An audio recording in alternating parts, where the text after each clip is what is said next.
What's up, everybody? Whether you're on the East Coast, West Coast, or around the world, this is Coast to Coast.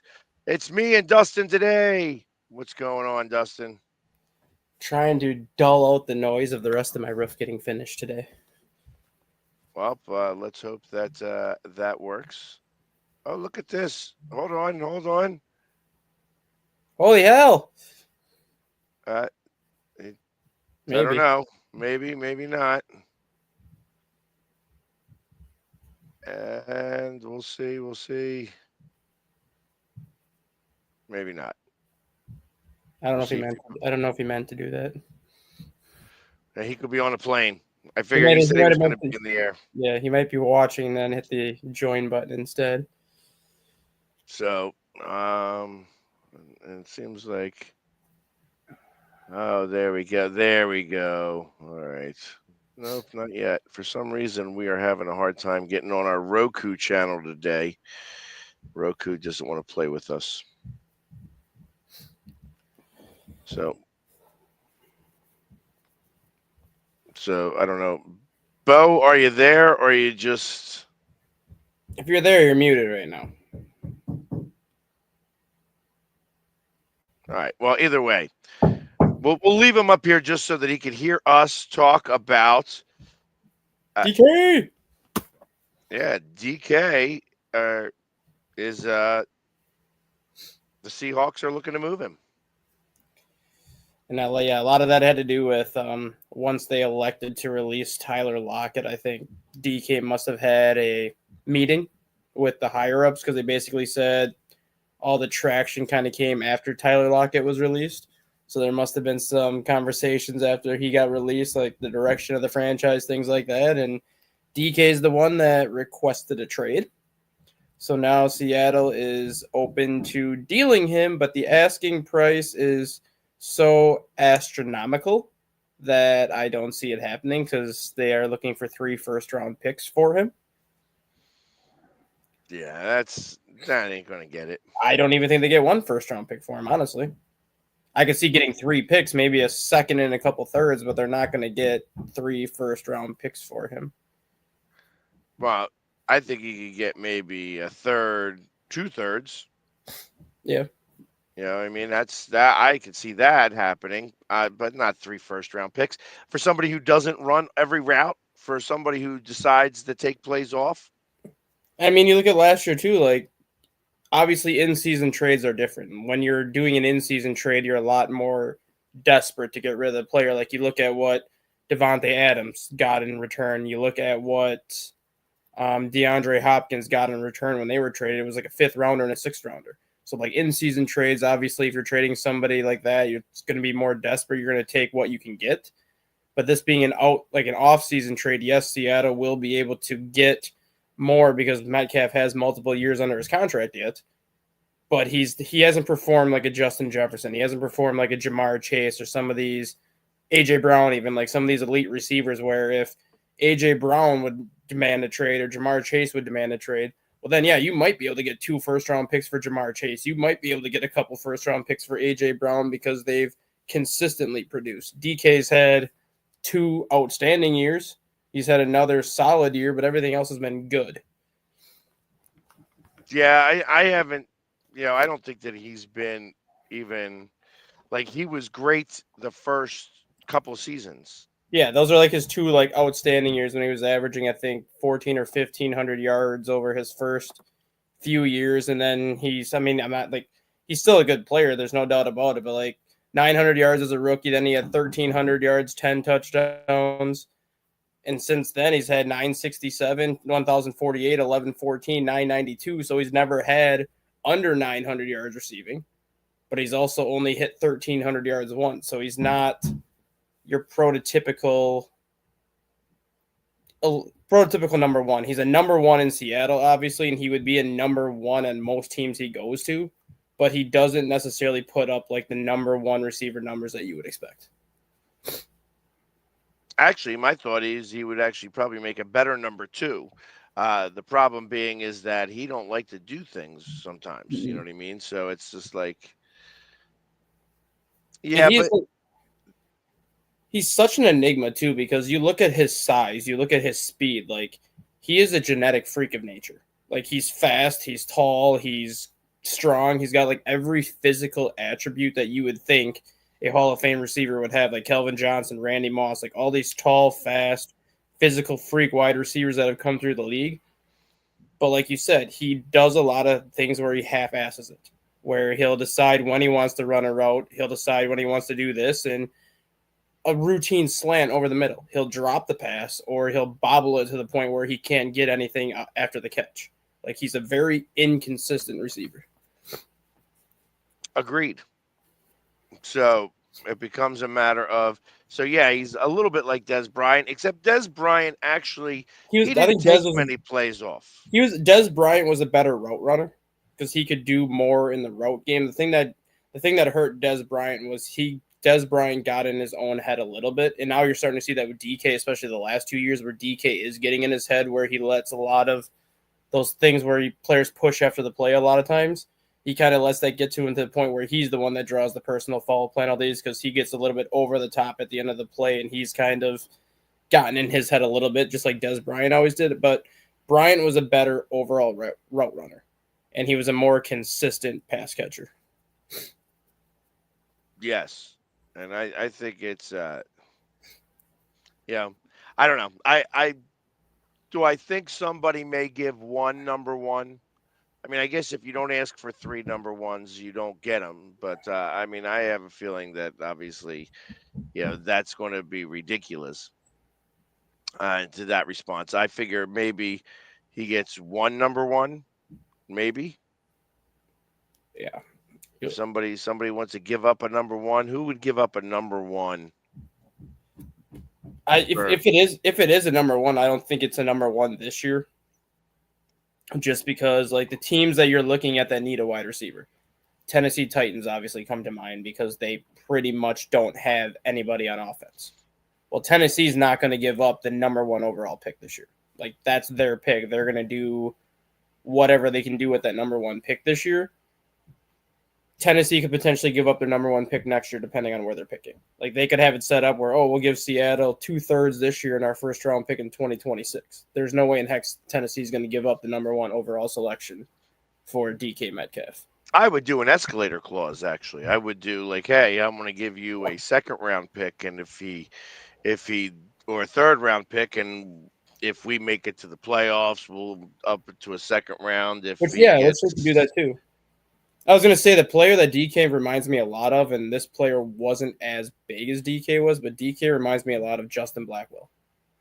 When Justin Blackwell was in Jacksonville, when he came out of Oklahoma State, like he was a very gifted, very physical wide receiver that did a lot of things like 50%, where he would round off his routes. He would decide like when he wanted to run routes, and then obviously drinking got in the way of him continuing to play football because he basically got kicked out of the league for drinking and stuff like that. But he's a very similar player to Justin Blackwell, who has never reached his full potential.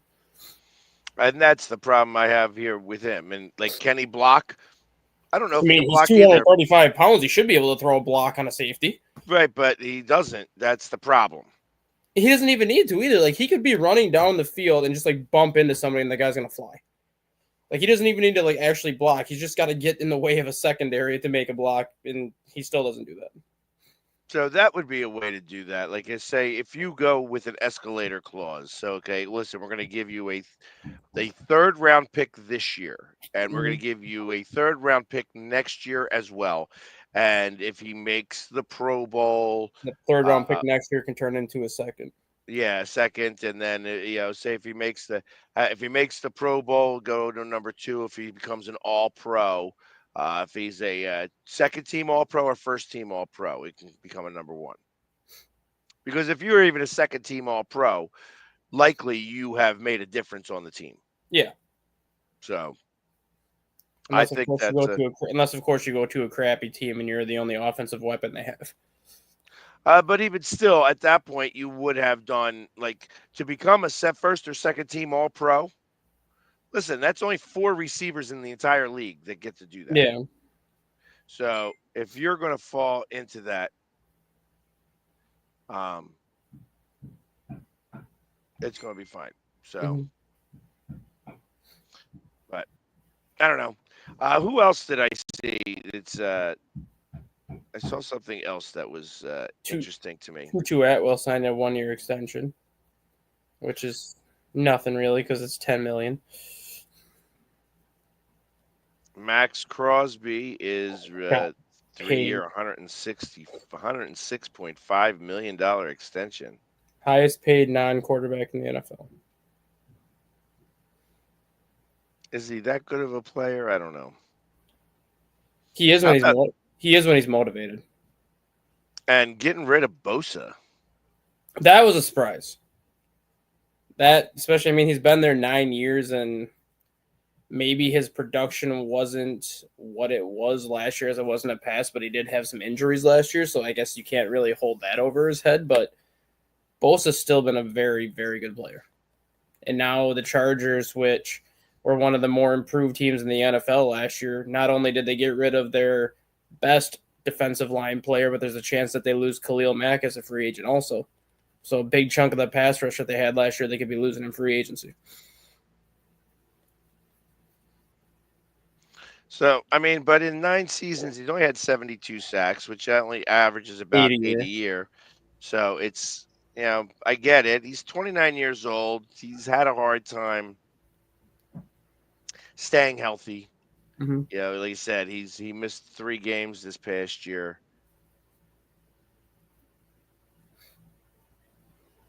Oh, is that what you guys did that?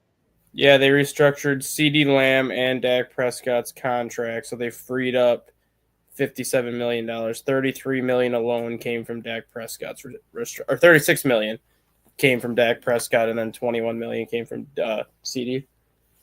So 36.6 has freed up $56.6 million in cap space. So hey, listen, for $56 million, that sounds like you guys can get another quarterback. But Sounds like we need to do something. You guys got Zach Bond back. yes, we did. We did re-sign Zach Bond. He's paid now. He's the 4th highest. 17 million a year. This is one of these things where it's like I, I it's a Are 3 you worried year. about a 1-year wonder? Or are you more so that he's earned it, so just get your pay while you can? No, I'm not worried about a 1-year wonder. I am. So it's only 34 million guaranteed here. Yeah. So my expectation is that this is a 2-year deal, and that 3rd year it's either going to get restructured or pushed off, and he probably will get it. So this is a Howie way of doing things. So this doesn't surprise me even a little bit. Linebackers usually don't lose, much in between seasons. And we saw that with who's the guy that was in Seattle and then went to Washington this year? Bobby Wagner. Yeah, and he's going to play somewhere else again. Excuse me. I think it's going to be, I think this is actually going to be something worthwhile. They wanted somebody to be able to quarterback the defense, and that's who this is going on.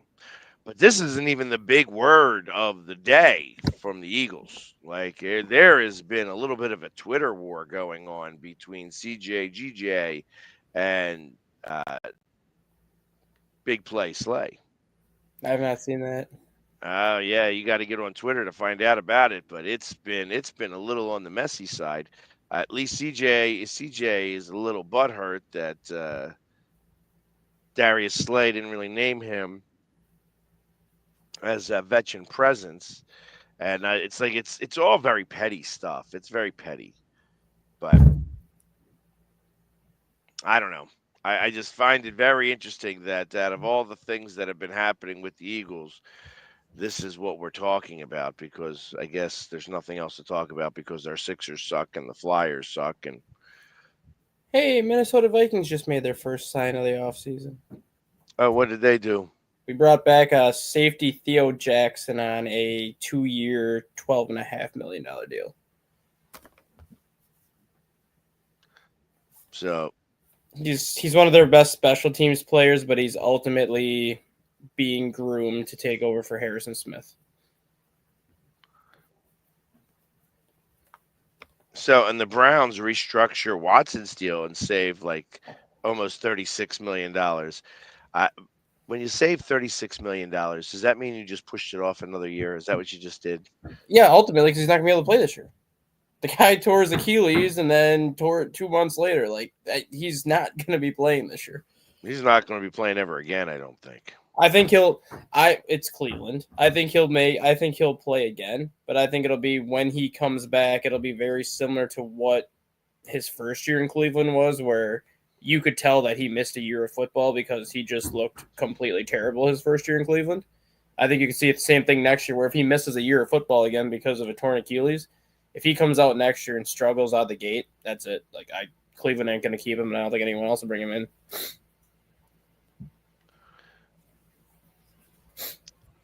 So I'm reading something right here that Cheryl Bosa, Is that his wife? Joey's mom, Oh. wants the 49ers to pick him up. Yeah, so he can play with Nick. I don't know. Do you think that even happens or occurs? Depends on what he's asking. Well, I mean, he was Does going Nick- to does make Nick's- $18 million this year. He was going to, but now that he's released, I don't know if he is. But if he is, the Chargers are the one that's going to be paying him that, so the Niners wouldn't have to give him $18 million. No, I think it's going to be more like $10 million if he gets Yeah, anything. because I think Nick's making like 19. Yeah, and Nick's much better right now than Joey. I mean, I could see it happening, but Yeah, this Crosby deal, this Max Crosby deal, is way out of whack. Way out of whack. I tell you, I don't understand where some of these. Yeah, they're giving him. So first off, it's a 3-year extension. That's $91.5 million guaranteed. Yep. So that's $30.5 million guaranteed. And the whole deal is worth $106.5 million. Yep. So that's what, another $45.5 million. So it's basically 5 years of that. five more million. 5 more million is not guaranteed. Yeah, 15 million of that is not guaranteed. I mean, he will be 30, but like, this is, in my opinion, this is basically a contract given out because they know at this point he is their franchise player. They know at this point that they've lost Devontae Adams, they've lost Josh Jacobs, they've lost Henry Ruggs for other reasons that were not football related, but they've pretty much lost every key component that team had basically in 2021 that they needed to keep Max Crosby around, especially with Pete Carroll coming in, especially with Tom Brady being a minority or owner of the Raiders now. Like, they needed that face of the franchise to stay there to keep fans excited to still go to Raider games. So even if they overpaid, which I think they overpaid for Max Crosby on this end, they needed to make sure that he would stay in Vegas. Well, I mean, I guess so. He could still want to trade, but somebody else would have to pick up that tab. Yeah, which So I guess he's there anyways. I think this ends up being the same situation with Bond, maybe, where this ends up being a 2-year deal. And if the Raiders are still kind of in the same position they're in right now, 2 years Not from at now, $91 million, it's not. I can see him restructuring that for year 3. You're restructuring for year 3, or possibly even giving him a 1-year, 2-year extension for cheap. So let's just say he's on that final year of the contract scheduled to make $30-some million. You could give him essentially a 2-year, $15 million extension added onto that final year. So then that ultimately becomes then a 3-year, $45 million contract. So now you're basically paying him $15 million a year for 3 years as opposed to 30. And then you could see some team trade for him and be like, oh, for $15 million, I'll trade for him. Yeah, I don't know. I don't see it worth that much, but I mean, I love Max Crosby as a player, and when you look at just Raider fans in general, when you look at the black hole and how those fans used to dress, and then you look at what Max Crosby looks like, he looks like a Raider. Like he looks like a poster child for somebody that would play for the Raiders. Just the tattoos, the personality, just the way he goes about his business. Like he is like a poster child for like a Raiders player. Gotcha. What else is going on here? The Broncos assistant coach Got fired. accused of punching a police officer in the face. Mm-hmm. Well, he was drinking. Well, he was drunk. So yeah, he's gone. Yeah, I would say because you don't want to piss off the cops. No. Second-degree assault on a police officer. Yeah, Sam Darnold talks took an interesting twist today. What happened? It looks like Tennessee's going to give him a 4-year deal. Got ya. And if that's the case, then that's where he's going to go because I don't see him getting a 4-year deal from anybody else. Minnesota's hopeful that they can hold out long enough where he might be willing to take a cheaper or a short-term deal for maybe more money up front. But if Tennessee comes out and gives him a 4-year deal, he's going to take that.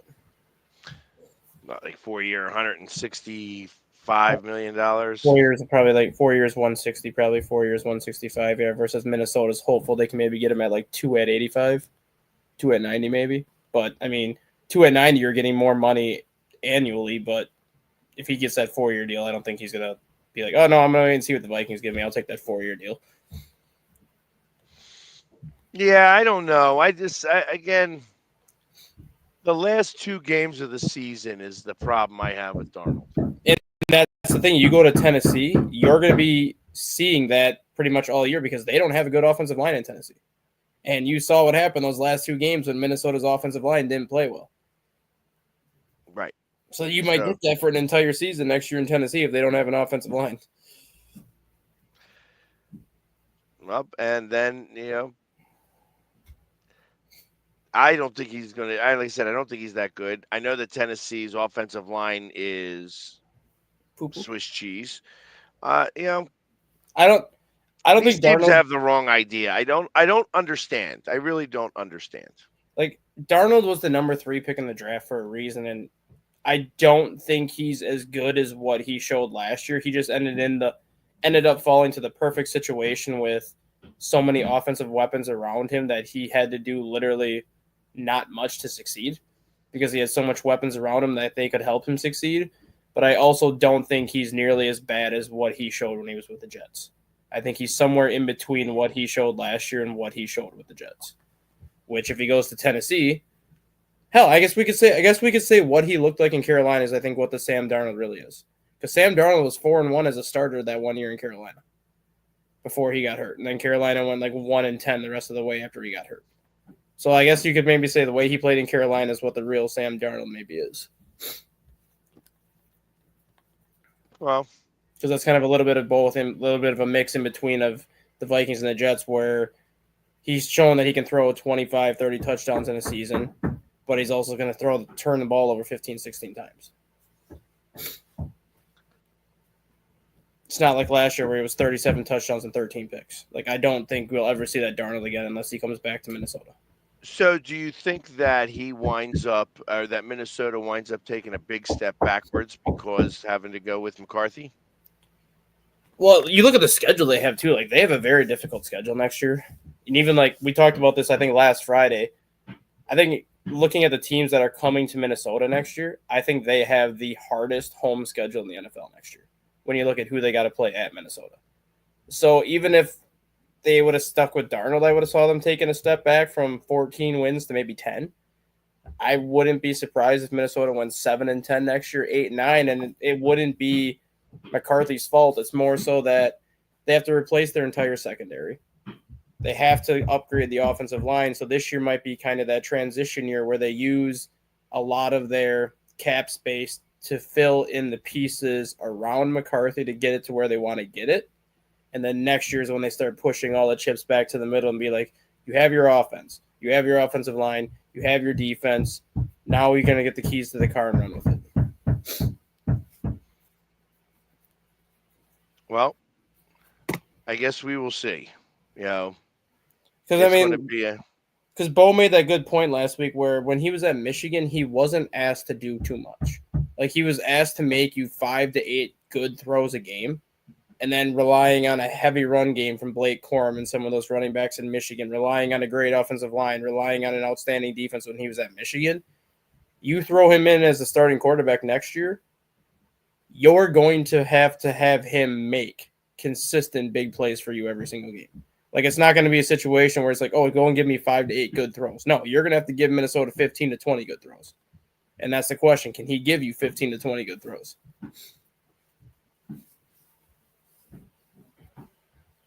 You're saying Darnold? No, McCarthy. Because when McCarthy was at Michigan, like his numbers looked really good. 25 touchdowns, 3 interceptions, 22 touchdowns, 2 interceptions. But he wasn't asked to do too much because you had a running game in Michigan that was going to give you 300 yards rushing every game. So then all you really needed McCarthy to do was make maybe 5 or 6 good throws, which 2 of them would typically lead to a touchdown. Now you're going to Minnesota. You don't have the running game in Minnesota that you had in Michigan. So you're going to be forced to throw the ball. You're going to be forced to put the ball in the air a lot more than you're accustomed to. Can you make 15 to 20 solid throws a game to either move the chains, put the ball in the end zone, or extend drives? And I think everybody's entertained when the Cowboys lose. I think it's more entertaining when Dak Prescott keeps opening his mouth and making him sound even more stupid. Yeah, he's big on that right now. So especially yesterday, saying, "Oh, if I wasn't hurt, I think we would have been the ones in the Super Bowl and not the Eagles." All right, maybe if you were playing Madden on PS3, PS5, Xbox One, you could have been in the Super Bowl, but you probably would have found a way to choke that away too. No, I know, Joe. Not for you. Joe gets upset when his team loses, but they're so good at losing, especially lately. Yeah. Only the last 30 years. Yeah, the last 30 years has been rough for the Cowboys. But we'll see, because obviously, Dak has bought into the Cowboy juice that it's, hey, it's our year this year. He said at the beginning of this year, right? He says that at the beginning of every year. The 2024 Cowboys. The 2024 Cowboys will win the Super Bowl. No. That did not happen. Sorry there. But at least he's thinks that he's going to have something going on. So the trade deadline tomorrow. NHL trade deadline is tomorrow. That's why I was just about to head to that. So, sitting here, that the Ducks send Dumoulin to the Devils. Now, the Devils, interestingly enough, have their best guy on their team, Hughes, is hurt. Yeah, out for the season. Out for maybe even the start of next season too. Yeah, it's a shame, but they said they're still going to be buyers. Well, they're still in the playoffs right now. I think they're the 6th seed, so I mean they kind of have to be. Actually, I thought they might be the 6th seed. I thought they were actually further up on that. So,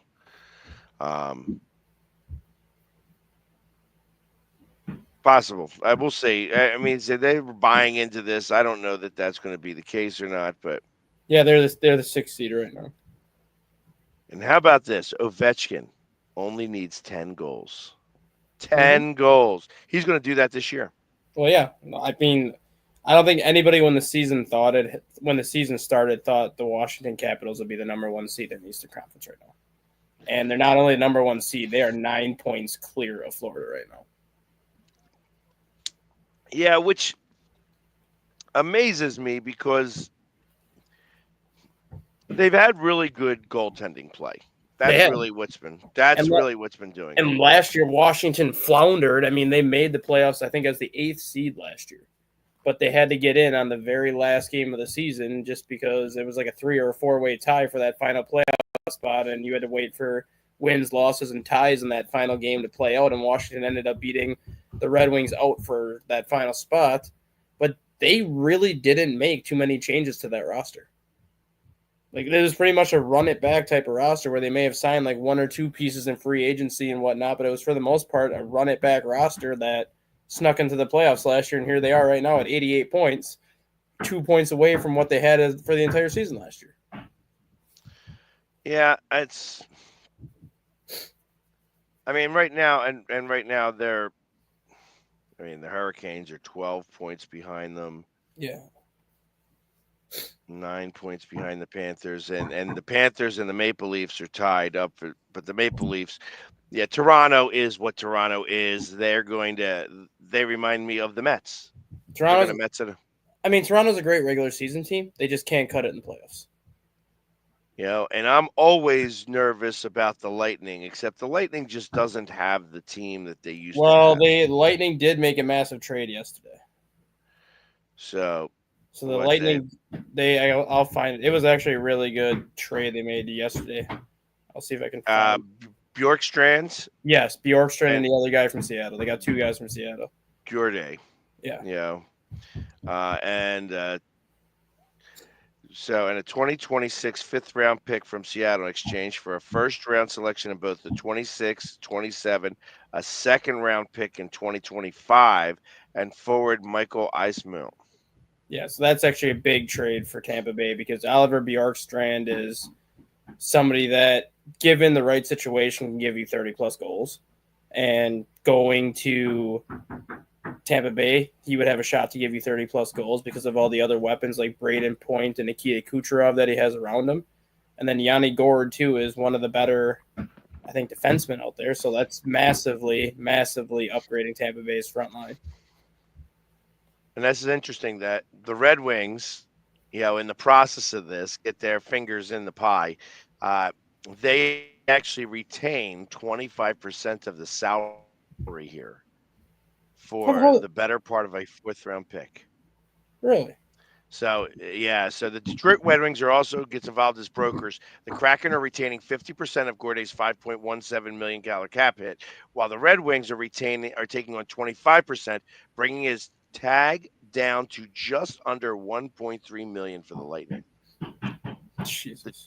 Detroit will receive the earlier selection between the Tampa Bay Lightning or the Edmonton Oilers' 4th-round pick this year for its involvement. Yeah, well, Detroit needs to make a move. They are hitting that little slide that they pretty much did last year too, where they went from being the 6th seed in the playoffs to losing 8 games in a row, and ultimately that's what put them out of the playoffs.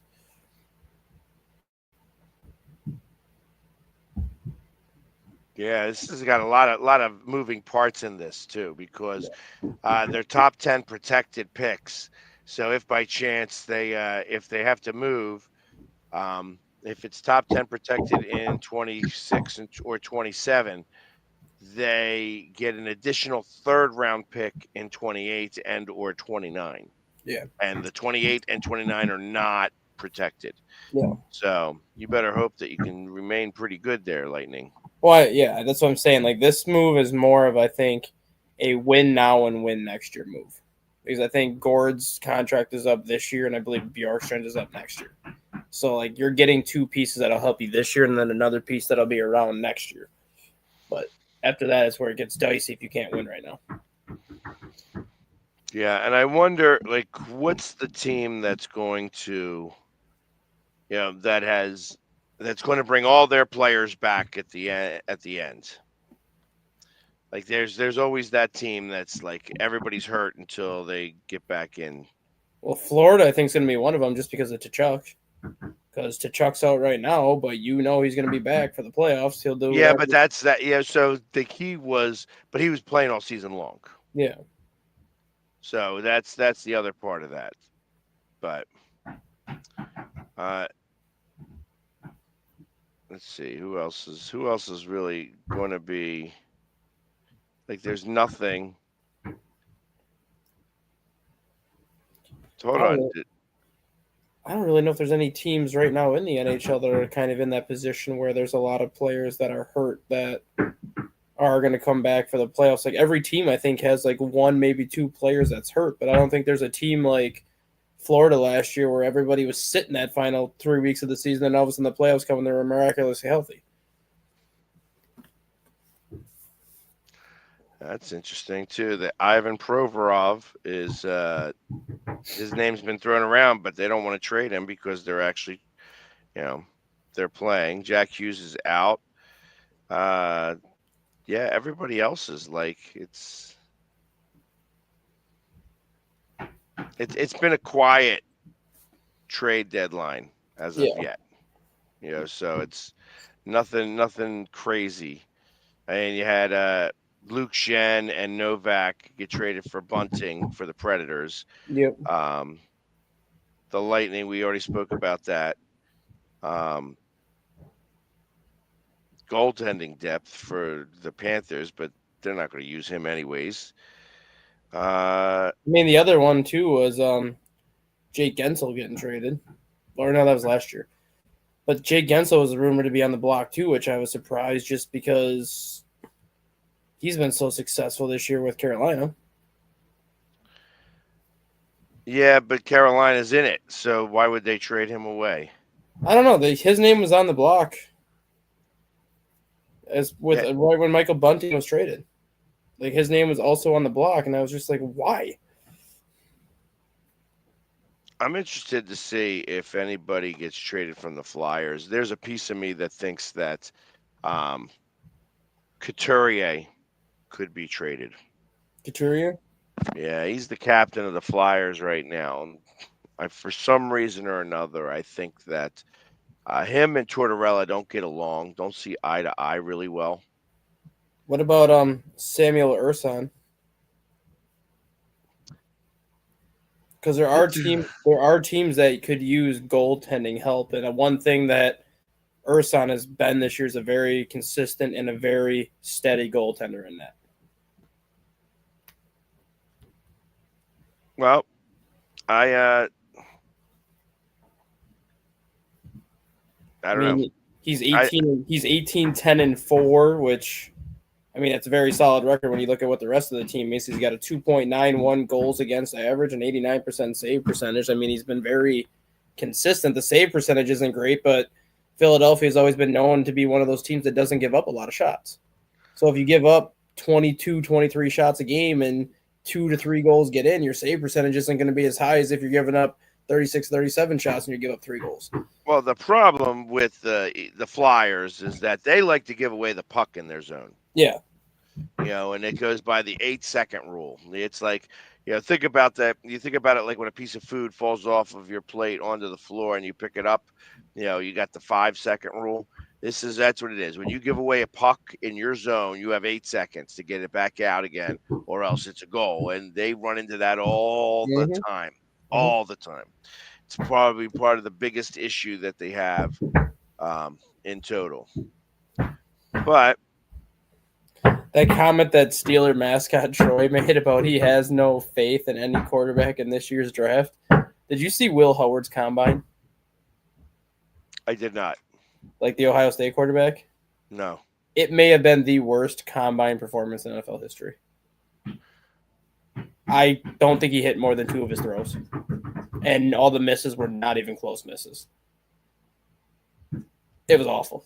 It was hilariously awful, actually.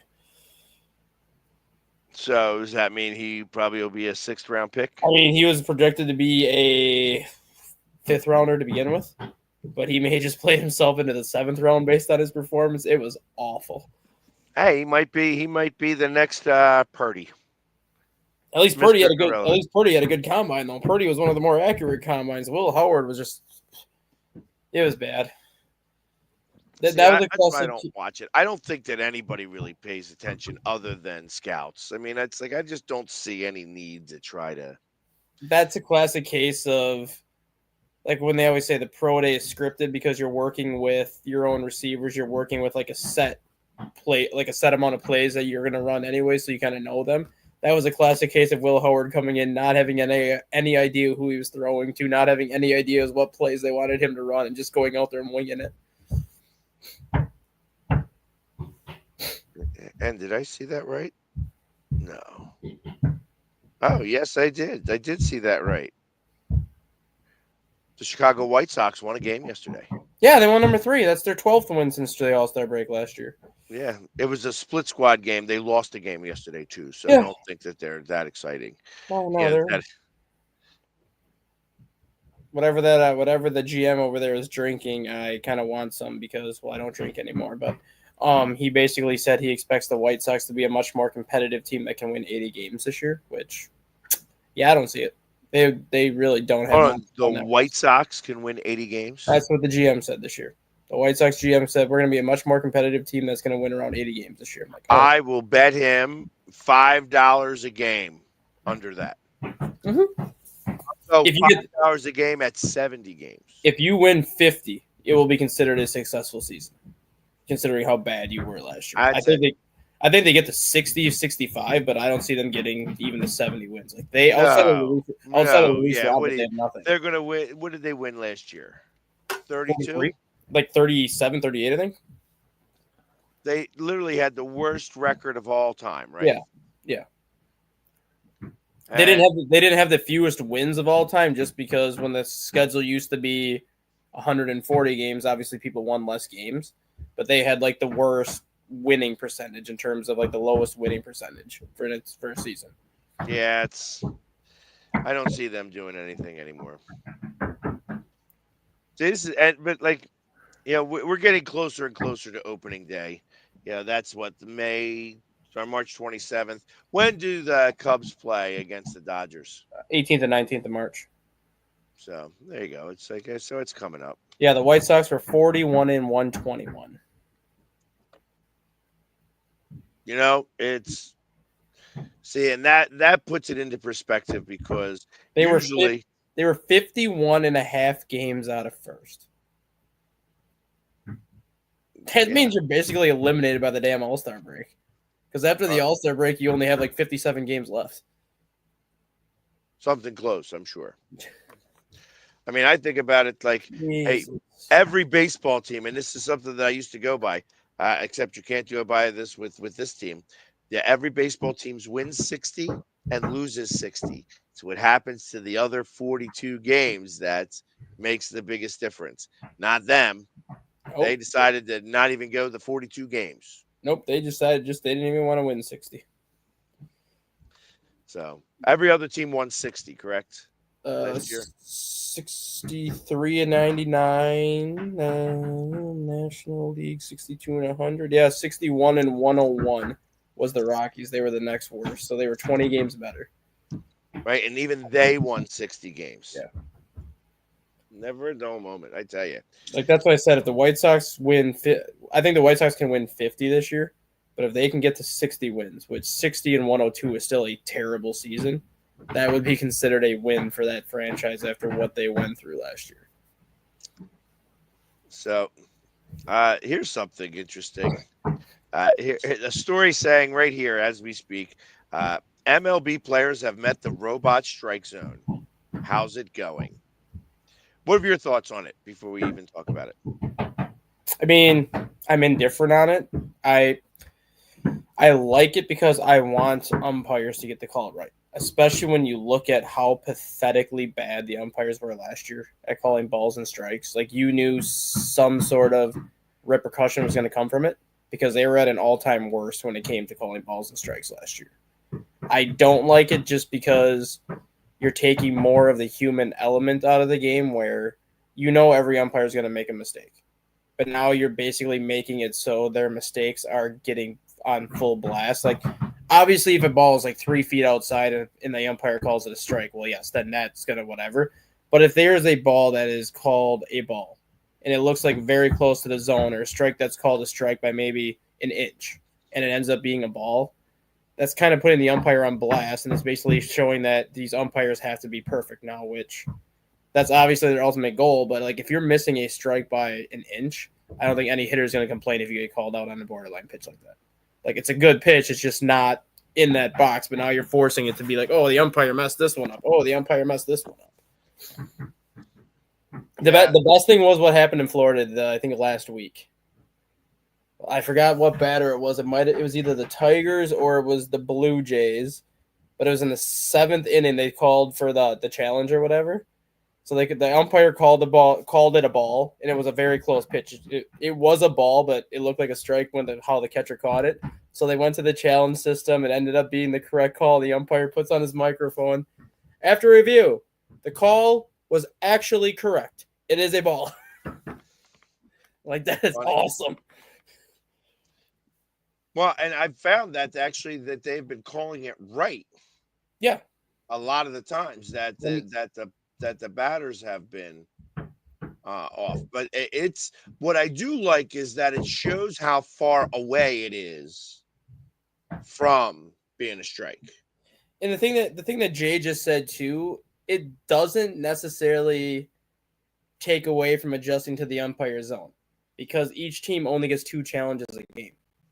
So if one team uses a challenge in the first inning, they're not going to use a challenge in that second inning. They might hold on to that other challenge until inning 8 or 9.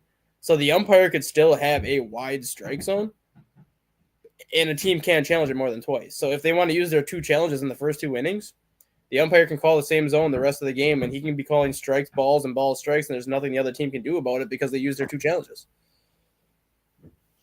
Like it's not going to make a difference having to adjust to the umpire zone because you can't physically challenge every pitch. You're allowed 2 per game, so it's up to the team to decide when they want to use those challenges. So you technically still have to adjust to the umpire zone because you can't use both challenges right away. Because if you do, then you screw yourself possibly later in the game when you actually do need one.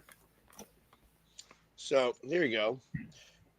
And this is from catcher JT Realmuto. JT!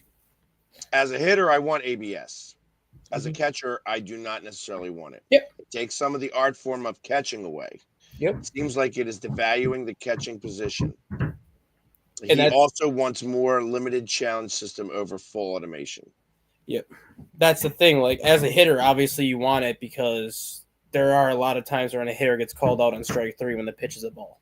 And sometimes it's not even close.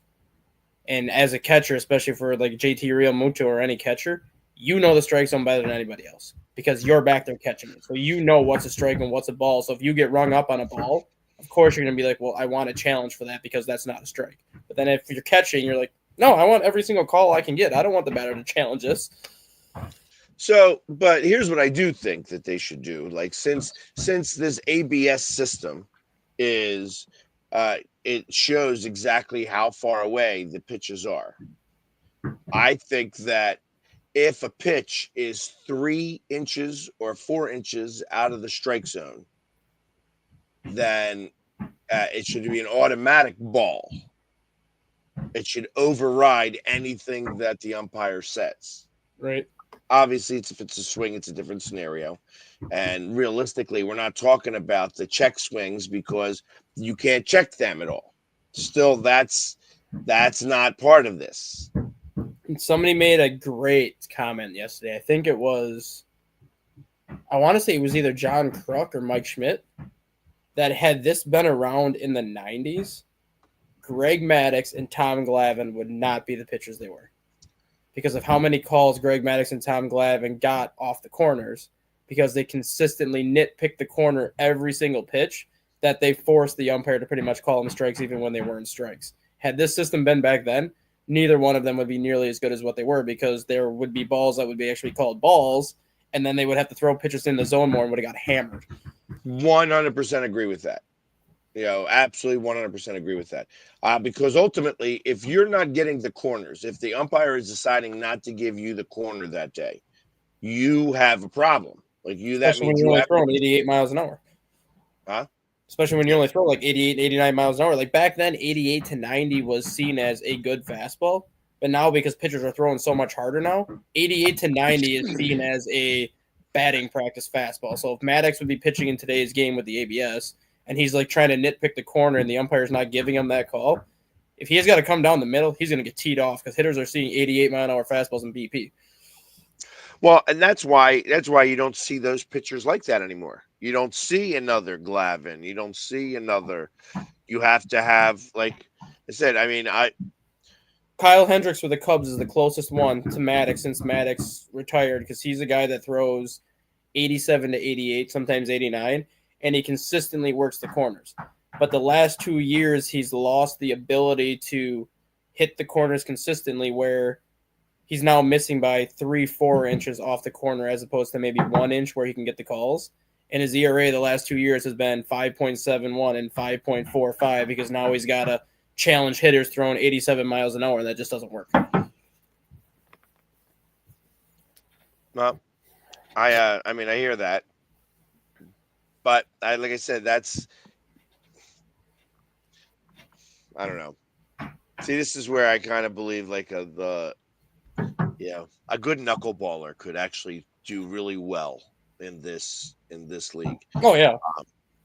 Players, a 70 or 60 or 70 mile per hour pitcher, fastball pitcher, and knows how to use like the changeup and the curves and stuff like that could actually do, I think, really, really well.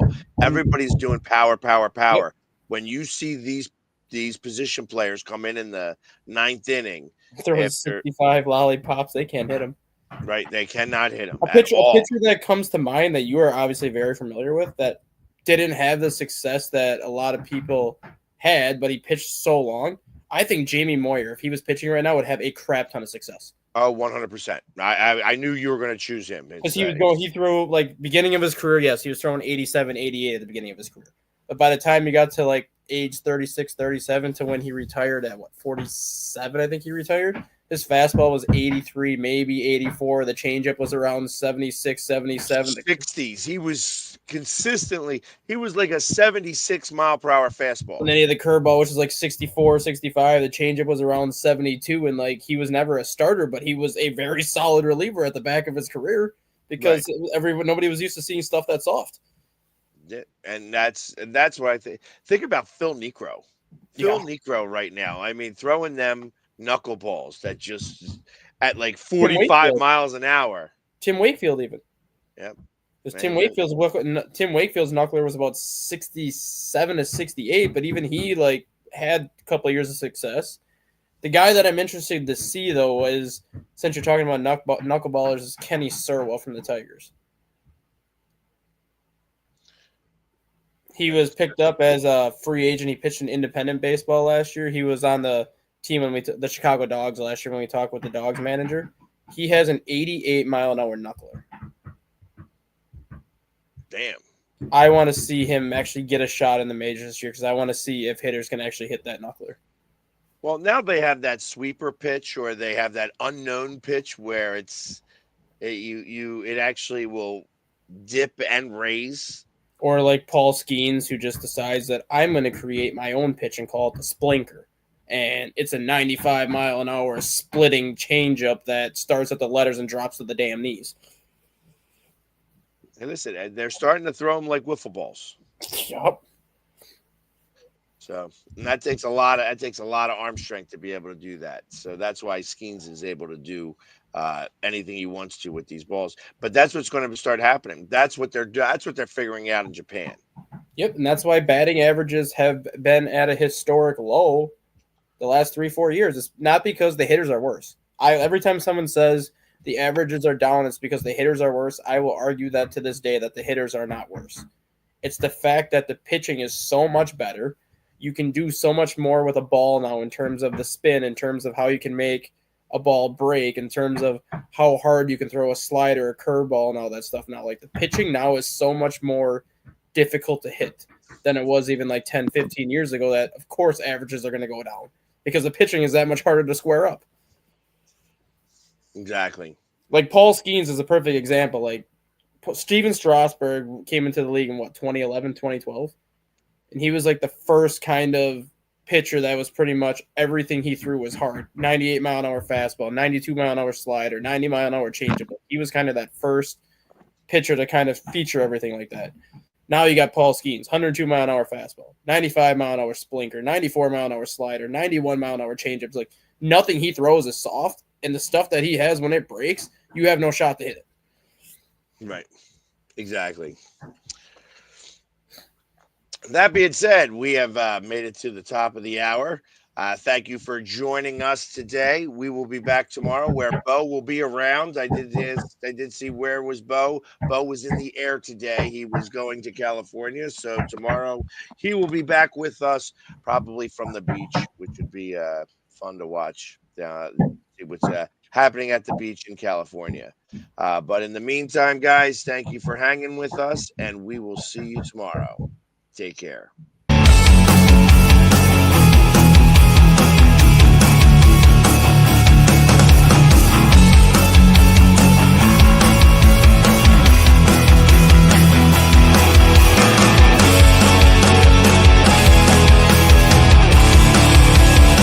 Introducing National Streaming Sports, live and on-demand sports talk programming that you can access 24/7. For the premier sports talk experience, tap into our Roku channel.